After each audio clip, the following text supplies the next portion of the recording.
Assalamualaikum warahmatullahi wabarakatuh.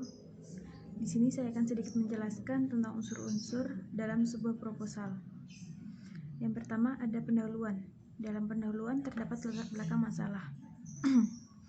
Pendahuluan dalam proposal berisi latar belakang masalah yang menjadi dasar diadakannya suatu kegiatan. Oleh karena itu, latar belakang menguraikan dengan jelas dan singkat pokok isi proposal. Latar belakang masalah juga menunjukkan pentingnya permasalahan tersebut untuk segera diselesaikan. Dalam proposal, tidak semua mencantumkan latar belakang, akan tetapi proposal tersebut mencantumkan dasar pemikirannya.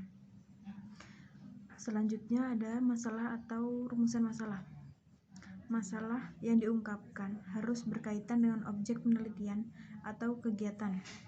Penetapan masalah harus berdasarkan apa yang digambarkan dalam bagian pendahuluan, dasar pemikiran atau latar belakangnya. Berikutnya ada tujuan. Tujuan merupakan maksud diadakannya kegiatan atau acara. Selanjutnya ada sasaran.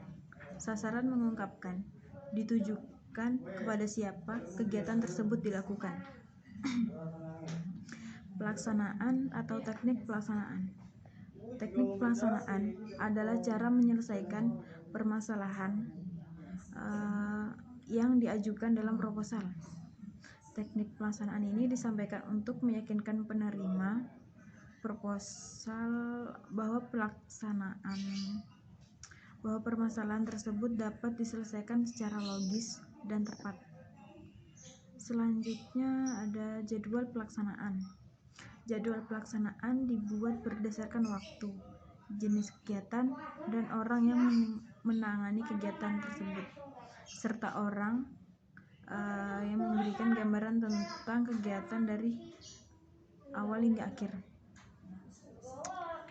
Selanjutnya ada anggaran. Anggaran adalah biaya yang diperlukan untuk menyelesaikan permasalahan yang diungkapkan dalam proposal. Yang terakhir ada penutup. Penutup berisi simpulan, rangkuman, dan harapan terhadap apa yang disampaikan. Selain itu, penutup juga berisi tempat, tanggal penyusunan, dan tanda tangan serta nama penanggung jawab proposal tersebut. Mungkin itu saja yang dapat saya sampaikan tentang unsur-unsur proposal. Terima kasih. Kemudian struktur skripsi. Dalam skripsi terdapat 5 bab utama. Antara lain bab pertama berisi pendahuluan, yang kedua berisi kajian pustaka, bab ketiga berisi metode penelitian, bab keempat berisi hasil dan pembahasan, dan bab kelima merupakan berisi kesimpulan dan saran. Kemudian penjelasan tentang bab 1, yaitu pendahuluan. Dalam pendahuluan ini terdapat latar belakang. Sebab latar belakang merupakan bagian yang penting. Hal ini dikarenakan dalam bagian ini penulis mengantarkan pembacanya untuk memahami tema atau masalah yang akan diangkat oleh penulis. Oleh karena itu, gaya penulisan dan sistematika yang baik dalam subbab ini menentukan menarik atau tidaknya sebuah tulisan atau penelitian. Kemudian rumusan masalah. Di subbab kedua dalam bab 1 ini, rumusan masalah dalam bagian ini secara umum akan dijelaskan mengenai permasalahan-permasalahan yang menjadi objek penelitian, yang selanjutnya akan diuji dan diteliti secara empiris dengan model yang dibangun. Selanjutnya, isi rumusan masalah juga harus berkaitan erat dengan hipotesis yang akan dibuat oleh peneliti. Kemudian tujuan penelitian. Tujuan penelitian berisikan tentang jawaban-jawaban atas permasalahan yang diinventarisir dalam subbab rumusan masalah. Kemudian manfaat penelitian. Manfaat penelitian merupakan bentuk konkret kontribusi penelitian terhadap suatu institusi atas temuan penelitian. Dalam manfaat penelitian bukanlah berisi manfaat bagi mahasiswa atau lembaga akademis yang hanya bersifat administratif dan normatif. Kemudian penjelasan tentang bab 2 berisi kajian pustaka. Hal utama dalam penulisan kajian pustaka adalah bahwa bagian ini tidak semata-mata berkaitan dengan penjelasan yang sifatnya definisi saja. Namun kajian pustaka harus menjadi pijakan awal secara teoritis bahwa objek penelitian yang diteliti akan memenuhi kriteria akademisnya yang juga didukung oleh penelitian-penelitian terdahulu yang relevan.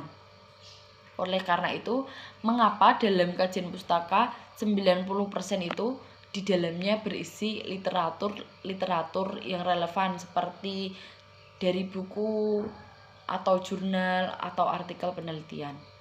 Kemudian kerangka teori. Dalam kerangka teori, beberapa literatur yang relevan akan dijadikan landasan dalam membuat hipotesis sekaligus bahan untuk argumentasi dalam pembahasan permasalahan. Nah, kajian teori ini bukan sekedar memaparkan semua teori yang ada, tetapi juga berupa rangkaian pemikiran baik yang pro maupun kontra, serta meninjau relevansi penelitian-penelitian sebelumnya dengan penelitian yang akan dilakukan. Kemudian kerangka pikir. Kerangka pikir ini merupakan alur pikir dari gagasan penelitian yang mengacu pada kajian teori hingga munculnya variabel-variabel yang digunakan di dalam penelitian. Kemudian hipotesis. Hipotesis merupakan dugaan atau jawaban sementara atas permasalahan yang menjadi objek penelitian yang kemudian akan diujikan kebenarannya. Kemudian kita masuk ke bab 3. Bab 3 ini berisi tentang metode penelitian.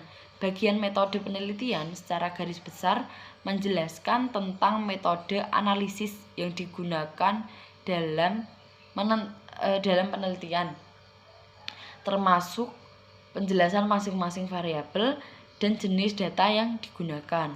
Secara umum, beberapa subbab dalam bagian ini antara lain pertama ruang lingkup penelitian, kemudian definisi operasional variabel, kemudian metode pengumpulan data, dan tahapan analisis dalam model penelitian. Kemudian bab 4, hasil pembahasan. Dalam bab ini akan dijelaskan hasil temuan yang menjadi rumusan masalah penelitian yang telah dijawab dengan alat metode analisis yang dipilih. Kemudian bab 5 atau yang terakhir itu kesimpulan dan saran. Bab terakhir ini memaparkan kembali secara singkat mengenai hasil temuan yang didapatkan dari penelitian, karena bab ini berisi kesimpulan serta bagaimana implikasi temuan tersebut. Kemudian dalam saran akan dibahas anjuran tentang bagaimana kekurangan dalam penelitian yang